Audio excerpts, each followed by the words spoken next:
Selamat malam semua penonton dimanapun Anda berada. Kali ini kami dari mahasiswa Universitas Amikom Yogyakarta yang bertujuan untuk kedatangan ke Radio Jeronimo untuk menginterview atau untuk menanyakan beberapa hal terkait tugas mata kuliah Teknologi Informasi Komunikasi.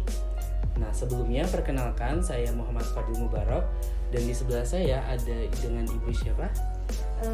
Saya Heli. Dan jabatannya di Radio Jeronimo? Saya sebagai Sales and Marketing Manager, dan di Radio Jeronimo sendiri saya sudah 30 tahun. Wah, udah cukup lama ya? Cukup lama. Mungkin umurmu belum nyampe di situ ya? Belum. Ya. Oke, mungkin langsung saja untuk pertanyaan pertama ya. Bagaimana Radio Jeronimo menerima perubahan teknologi informasi terkait berubahnya radio konvensional ke format radio digital? Oke, itu sebenarnya banyak ya tantangannya ya. Ketika teknologi itu bisa berdampak pada radio secara luas. Jadi gimana caranya sekarang kita untuk beradaptasi itu kita harus mengawinkan teknologi yang baru ini dengan konvensional. Jadi kalau mungkin sekarang itu dulu tuh istilahnya radio konvensional. Sekarang akan lebih ada lagi namanya sekarang kita beradaptasi dengan radio digital. Nah, itu salah satunya tantangannya seperti itu.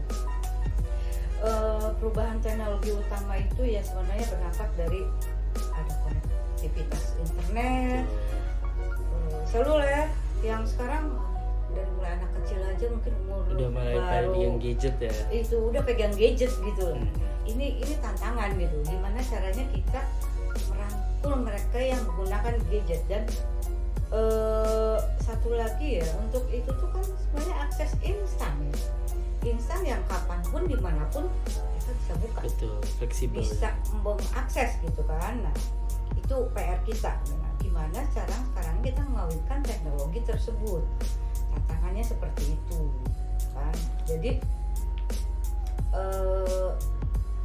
kita akhirnya berusaha untuk menerapkan sistem streaming online. Konvensional tetap ada, tapi tetap ini ada juga secara streaming. Berarti tetap dijalankan dua. Iya, dua ini akan tetap jalan. Jadi sebenarnya akhirnya kita bisa menjangkau pendengar dimanapun, bisa sampai di luar negeri. Dan sampai luar negeri bahkan iya, ya. Karena berapa kali atau mungkin itu sering yang minta semacam kirim salam dong yang ada di Jogja, dia sekarang lagi ada di luar negeri, itu juga sering kita dapatkan. Itu biasanya kita kalau di online gitu dia kan bisa gini bla bla minta ini lagu request lagu, dan itu sekarang banyak. Jadi sekarang sudah tidak ada apa ya semacam terkotak-kotak. Siapapun sekarang bisa mengakses ketika itu memang ada internet itu kan. Yang sebetulnya seperti itu sih tantangannya itu, tapi gimana kita untuk ini bisa mengawinkan itu, bisa kita lewat bekerja sama kan. Di sini banyak tuh yang video.com, ada apalagi nih banyak itu kita kerja sama. Nah, itu salah satu keuntungannya kita kan, berarti kita secara tidak langsung juga yang mengklik di situ juga dia dengan gampang untuk mencari gitu. Seperti itu yang kita coba terapkan sekarang ini. Jadi tidak hanya di radio konvensional aja, tapi berubahnya ke radio digital itu memudahkan bagi siapapun pendengar radio dimanapun yang ingin mendengarkan. Iya, secara real time ya. Saat itu juga, meskipun itu juga real time. Lagi di negara mana, tapi bisa mendengarkan saat itu juga secara langsung ya. Iya betul. Jadi apa ya? Jadi keuntungan kita itu rasa kebersamaan. Misalnya di sana biarpun udah kayaknya lagi di Jogja nih, lagi sambil membayangkan di Jogja bisa kan. Iya, benar. Kita di sini mencoba bercerita tentang Jogja tuh sekarang gimana. Oh, mereka yang pernah di Jogja, oh iya dulu gini. Jadi ada interaksi di situ. Itu keuntungannya. Oke, mungkin untuk selanjutnya tadi perubahan dari konvensional ke radio digital, dan yang selanjutnya adalah tantangan Radio Jeronimo yang dihadapi di era digitalisasi ini. Selain untuk ini satu lagi, ini kita punya jelasnya untuk pemasaran, pengiklan. Kita hidupnya dari mana? Dari iklan kan? Dari advertising itu ya. Iya, advertising seperti itu. Nah, itu dari mana? Itu strateginya juga berubah. Gimana caranya kita, misalnya kalau dulu nggak pasang iklan, aku pasang iklan dong hanya sebagai spot atlet, udah gitu aja. Sekarang enggak, kita berusaha untuk bundling, kalau istilahnya bundling kita ya.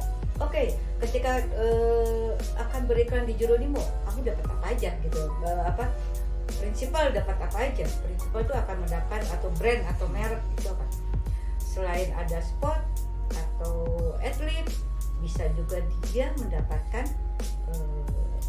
di sosial media. Jadi itu bisa bareng, bersinergi. Ketika ada iklannya di radio, di media sosial akan muncul di IG feed, bisa di website, bisa di TikTok dan lain-lain, itu bisa. Jadi lebih luas lagi ya? Lebih luas lagi, di website dan lain itu bisa. Jadi keuntungannya berarti untuk pengiklan lebih banyak. Itu yang kita coba terapkan. Dan satu lagi mungkin aku terangin juga, ini bukan salah satu aja ya untuk menggait pengiklan. Kita gimana ya caranya kita mempunyai, kalau mungkin istilahnya kalau itu brand activation, BTL, below di situ kita misalnya ada semacam brand, ayo dong kita mau bersinergi dengan apa yang Jeronimo punya, komunitas Jeronimo apa yang kamu punya. Nah itu juga akan menghasilkan finansial buat kita. Itulah strategi-strategi itu yang harus kita lakukan.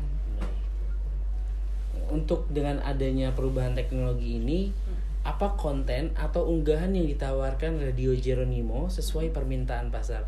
Atau strategi apa sih yang dilakukan Jeronimo dalam memenuhi permintaan pasar? Strategi untuk konten ya? Ya. Maksudnya lebih ke, ini kan ada pergeseran ya. Jadi sekarang siapa sih yang nggak tahu podcast? Betul. Ya kan? Betul. Nah, itu kan sebenarnya konsumen itu bisa gini, pendengar atau kita sebutnya konsumen kalau istilah dalam pemasaran ya, atau lebih enaknya pendengar bisa. Pendengar itu mintanya kan lebih konten on demand. Aku pengennya dengerin konten tentang olahraga. Aku ingin dengerin tentang lifestyle atau tentang apa. Mereka tinggal klik tangannya, tinggal tek gitu kan, iya nggak? Nah, itu salah satu kita, gimana kita mengikuti era itu tersebut. Nggak bisa kita ninggalin. Betul. Maksudnya atau kita menjauhi atau memusuhi, tapi kita malah merangkul, atau kita membuat semacam podcast itu sendiri. Karena podcast itu sebenarnya timbul juga, atau itu dari radio juga. Betul. Ketika semacam talk show akhirnya dibikin podcast kan seperti itu akhirnya. Seperti itu. Jadi tingkat penyesuaiannya kita akan sesuaikan. Kita akan buat podcast ya. Seperti Jeronimo ya sekarang kita membuat podcast untuk dinas koperasi. Itu arahnya kemana? Kita segmennya mungkin anak muda. Dinas koperasi itu menginginkan anak muda itu untuk UKM atau sebagai apa ya namanya, gimana caranya anak muda tertarik dengan UKM yang sekarang ini. Nah itu kita angkat, kita berkolaborasi, kita membuat podcast itu gitu. Dan podcast itu tidak aja juga di situ, tapi bisa masuk ke YouTube. Oh, ada platform lain yang bisa Platform lain menunjang di YouTube. Jadi setelah dibikin podcast bisa masuk ke YouTube. Nah, itu menangnya sebagai radio ya. Lalu bagaimana dengan tantangan Jeronimo secara finansial internal di Radio Jeronimo itu sendiri? Oke, ini juga sebenarnya kan banyak apa ya, radio di luar sana yang menghilang, kalau dalam tanda kutip menghilang. Jadi sebenarnya ini juga sebenarnya akibat dari era digital perkembangan era digital ini. Pengiklan atau semacam dia akan mengerucut siapa nih yang akan menurut mereka yang terbaik. Nah, dari situ mereka sudah mulai mengerucut, akan memilih seperti radio mana yang akan kita pakai untuk beriklan. Tapi tantangan di kita juga banyak sebenarnya yang sudah mengikuti era digital ini ya. Jadi sebenarnya ada salah satu lagi, kita harus mempunyai sumber pendapatan lain. Jadi ada diversifikasi, tapi masih berkaitan dengan dengan radio, berkaitan dengan beriklan seperti itu, berkaitan seperti itu. Jadi apa caranya? Selain untuk untuk menjangkau audiens target itu, kita harus bagaimana untuk mencagainya? Salah satunya itu yang tadi kita sudah sebut, itu salah satu diversifikasi, kita membuat podcast, ya kan? Yeah. Satu lagi, kita bisa aja membuat BTL itu sebenarnya salah satu juga. Dulu mana sih ada radio membuat menjadi seorang pelaku untuk menjadi event organizer gitu kan. Iya, sekarang bisa aja. Sebenarnya dari dulu kita sudah melakukan itu jauh, tapi sekarang kita lebih mengerucut, tapi lebih melihat mana nih yang memang efektif dengan Jeronimo. Jadi itu bisa dijualnya, itu bisa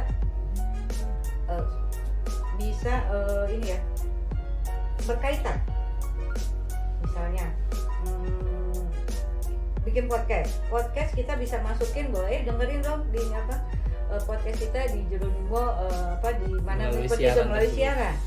Bisa aja kita melalui sosial media itu kita bisa diiklankan. Nah, kenapa sinergi itu yang kita harus kuat gitu. Kita harus menguatkan juga sebagai follower dari sosmed kita gitu. Itu caranya salah satu. Nah, itu yang akhirnya dibilang bonus-bonus ini yang buat seorang pengiklan itu dapatkan. Itu kita pastinya akan tetap dilirik, istilahnya gitu aja. Dapat dilirik oleh pengiklan. Itu sih gampangnya. Jadi kita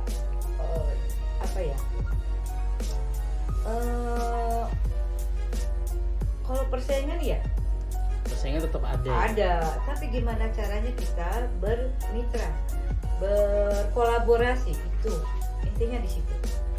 Satu lagi gampang, ketika misalnya, kita mau talk show atau ngobrol sama siapa, influencer di media sosial tinggi ini, kenapa kita nggak berkolaborasi?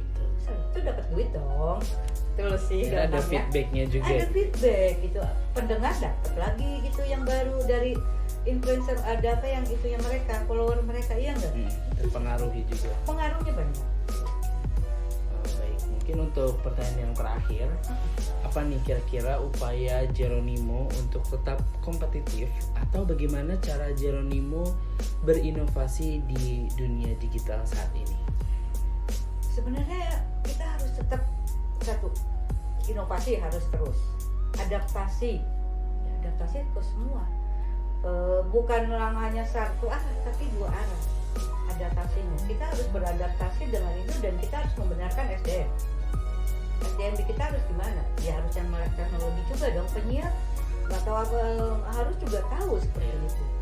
manajemen harus tahu di bawah, membuat program juga harus tahu seperti itu. Jadi kita harus apa ya, memanfaatkan di era digital ini, gimana caranya kita mengawinkan, dan itu ada semacam hasil dari situ. Itu sebenarnya yang penting, karena apa? Kita hidupnya dari situ, dari beriklan kita harus mempunyai diversifikasi lain. Nah itu PR kita gitu. Jadi kompetisi di itu tuh sebenarnya bukan dengan TV, dengan lain, sekarang udah berubah kan. Betul. Kita kolaborasi, itu satunya, kolaborasi lah. Kuncinya emang kolaborasi sih. Iya, kolaborasi dengan mereka gitu. Kita nggak boleh wah ini beda nih, nggak bisa seperti itu. Kita dengan TV kolaborasi juga. Kita gimana caranya ada logo kita di TV, dan TV juga begitu. Gimana caranya ada iklan di radio. Seperti itu sih sekarang yang ada. Jadi tetap kita akan kelihatan dimanapun, kita branding dimanapun. Tetap eksis lah. Ada eksis. Kita bekerja sama dengan misalnya tempat-tempat lain di sini mungkin bisa melihat di mall ada di mana, kita bisa ada juga. Jadi seperti itulah yang kita harus jalankan sekarang. Tidak bisa duduk diam dan seperti itu. Menunggu, kita harus menjemput bola. Baik, terima kasih banget nih Mbak Heli untuk waktunya, dan buat teman-teman yang ada di rumah atau dimanapun teman-teman berada, terima kasih telah menonton video kami. Saya Muhammad Fadil Mubarak dan kru pamit undur diri. Sekian, terima kasih. Bye-bye.